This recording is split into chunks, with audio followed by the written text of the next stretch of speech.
Olá, bem-vindo a mais um Palavra Aberta. A Política Nacional de Resíduos Sólidos completou nesse dia 2 de agosto 10 anos. É mais um exemplo daquelas leis muito boas que o Brasil tem, mas é também mais um exemplo daquelas leis muito boas que ainda não foi totalmente implementada no Brasil. Por isso, a Frente Parlamentar Ambientalista realizou um seminário virtual, como tem sido nessa época, para tratar sobre a Política Nacional de Resíduos Sólidos daqui para frente, nos próximos 10 anos, como torná-la de fato efetiva. E é por isso que a gente convidou aqui o deputado Rodrigo Agostinho, do PSB de São Paulo, que é o coordenador da Frente Parlamentar Ambientalista, a quem eu agradeço muitíssimo mais uma vez ter aceito o nosso convite. Tá.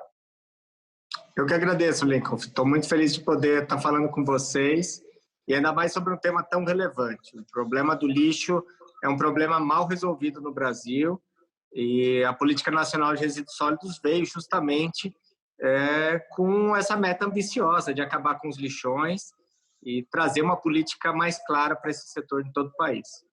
Pois é, eu começo aproveitando esse gancho porque ela tinha lá uma data prevista para acabar com os lixões em todos os municípios brasileiros, substituí-los por aterros sanitários mais adequados.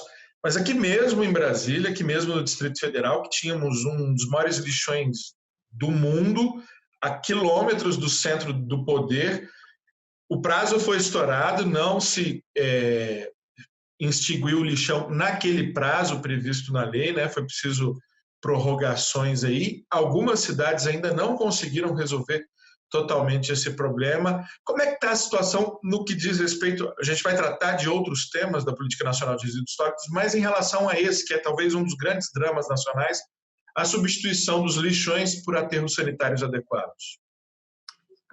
Antes de mais nada, é importante dizer que a solução que o Brasil deu para o lixo nem sempre é a mais adequada, né? Então, a ideia de achar que todo lixão tem que virar um aterro. A gente precisava investir de maneira muito forte, antes de mais nada, na reciclagem e na mudança de comportamento das pessoas. Então, muitas cidades grandes, inclusive como Brasília, o nosso Distrito Federal, não tem pontos para as pessoas poderem levar o seu lixo reciclado, falta um espaço para isso. A maior parte das cooperativas no Brasil são mal organizadas, falta o apoio do poder público para elas. A gente tem uma série de outros problemas, mas principalmente, se a gente pudesse estar analisando uma ideia de cenário agora, o Brasil está aumentando a quantidade de lixões em vez de estar diminuindo. Isso se dá porque os municípios estão todos numa crise muito grande. É muito difícil o município instituir uma taxa, um imposto para o lixo. Então, o município acaba tendo que utilizar para resolver seu problema de lixo o mesmo dinheiro que outras políticas públicas, é o mesmo cofre, o mesmo orçamento. Então, realmente algo extremamente desafiador. A lei trouxe como se fosse uma sequência de ações que precisavam ser tomadas. A primeira era a elaboração de planos de resíduos, então os planos municipais de resíduos sólidos, planos regionais de resíduos sólidos. Depois vem a legislação, estabelece os planos de saneamento também, incluindo a questão dos resíduos, mas os municípios, a maior parte deles ficou no plano. Muitas vezes, alguns municípios contrataram empresas de consultoria para fazer esses planos, e aí um copiou o plano do outro, né, em vez de entender que cada cidade, cada região tem que ter a sua solução. Eu, particularmente, defendo muito soluções regionais. Eu acho que não dá para aceitar que cada cidade tenha o seu aterrozinho, né? O aterro é um depósito de lixo para a eternidade, vai ser um depósito arqueológico aí para as próximas civilizações, enfim, contando um pouco da nossa história, vai ser como se fosse um museu nosso. Mas nós precisamos encontrar outros mecanismos, nós temos que desenvolver uma economia relacionada ao lixo, né? O lixo pode trazer riquezas, o lixo pode ser uma solução. O Brasil agora, por conta de toda essa crise do Covid, muitas cidades estão abandonando seus aterros e voltando aos lixões. Isso é algo dramático e acontece justamente no aniversário da lei. Por falar em prazo, por falar em reciclagem, está aí um tema em que a gente também tinha uma meta ousada, se não estou equivocado, chegar a 20% de todos os nossos resíduos reciclados em 2015, estamos em 2020, se não estou equivocado, a gente não chegou nem a 5% ainda, né, doutor? A gente avançou em alguns tipos de resíduos, mas não necessariamente na reciclagem efetiva do nosso resíduo doméstico. O município, às vezes, gasta uma grana para comprar um caminhão de lixo, mas não, a cabeça do gestor público ele não entendeu que ele também tem que investir na reciclagem. Não basta pegar um barracão abandonado lá, botar uma cooperativa e falar, se vira. As prefeituras precisam investir na reciclagem, precisa tirar a quantidade de resíduo que é enterrado num lixão ou num aterro sanitário. Enfim, as pessoas podem participar. Muitas pessoas querem ajudar, muitas pessoas querem participar da reciclagem, mas não sabem como, não sabem quando que passa a coleta seletiva, não sabem quando que o caminhão vem recolher o resíduo. Para a maior parte das pessoas, o lixo só é o problema se o caminhão não vier recolher.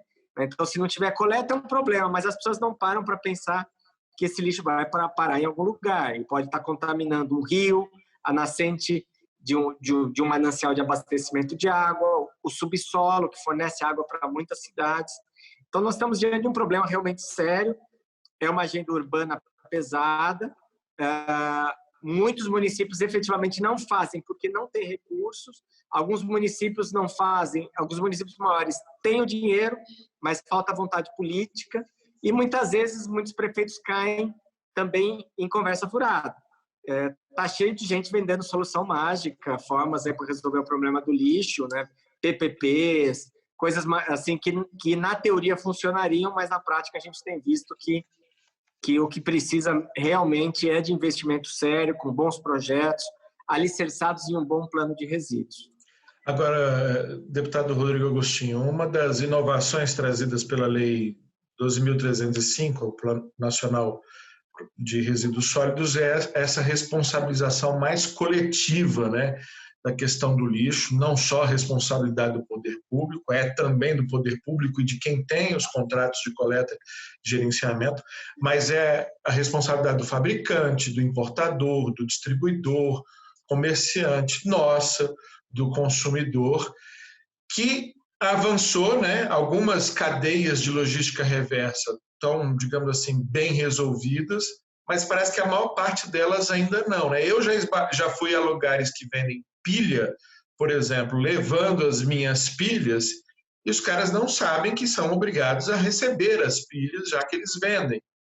E aí uma vez eu deixei no lugar e descobri que o descarte foi mais errado do que se eu tivesse descartado. Como é que a gente pode fazer avançar também nessa questão dessa responsabilidade coletiva que, repito, melhorou em alguns aspectos, mas em outros ainda é surpreendentemente ruim? Essa cadeia de logística reversa no Brasil ainda realmente está numa fase embrionária. O setor industrial vem se recusando a fazer o investimento necessário. Apenas alguns setores muito pontuais têm feito esse investimento. Existem associações de empresas que trabalham justamente em como desenvolver todos os acordos setoriais para que essa logística reversa efetivamente possa se implementar, que é você responsabilizar todo mundo. O fabricante que coloca um produto no mercado e que tem que pensar que a hora que ele está fabricando, se tudo aquilo vai poder ser reciclado, porque tem muita coisa que é colocada no mercado que não tem reciclagem. É muito comum colocar embalagem que é feita de um plástico que é reciclado, mas a pintura da embalagem é feita com outro plástico que impede a reciclagem daquela embalagem. Então, assim, a ideia da logística reversa é todo mundo estar dentro da cadeia. Não é todo mundo encaixado dentro dessa economia circular, onde os produtos que são colocados no mercado voltam para a fábrica e são reciclados e reaproveitados novamente. Isso ainda é algo muito desafiador. O setor empresarial do Brasil prefere lutar contra a implementação do que ajudar na implementação. Então, tem setores que avançaram bem. Um setor que avançou antes, inclusive, da implementação da lei foi de embalagens, por exemplo, de agrotóxicos. Então, antes da lei já existia todo um trabalho para recolher essas embalagens de agrotóxicos, embora ainda a gente tenha um problema que muitos produtores rurais não levam as embalagens de volta até as empresas que as comercializaram. Alguns setores nós tivemos avanços, né? Você falou da questão das pilhas. As pilhas domésticas normais, aquelas não recarregáveis, essas podem ser jogadas no lixo normal. Tiraram o mercúrio dessas pilhas. Mas pilhas recarregáveis, pilhas de níquel-cádmio, elas são altamente tóxicas. Elas têm que ser devolvidas na loja do celular, na empresa, enfim, para que elas possam ser recicladas ou levadas a aterros industriais, né? Mas o setor, por exemplo, de pilha doméstica, essa pilha de brinquedo, Sim. pilha de gravador, eles resolveram, em vez deles reciclarem, eles resolveram tirar o mercúrio e deixar ela menos tóxica, e aí ela pode ser descartada mais facilmente. Mas é algo desafiador pra caramba, né? Tem muita Sim. coisa. O nosso lixo eletrônico é perigosíssimo, e normalmente o pessoal dá um valor muito maior a um lixo, por exemplo, como a questão do lixo hospitalar, do que o lixo eletrônico.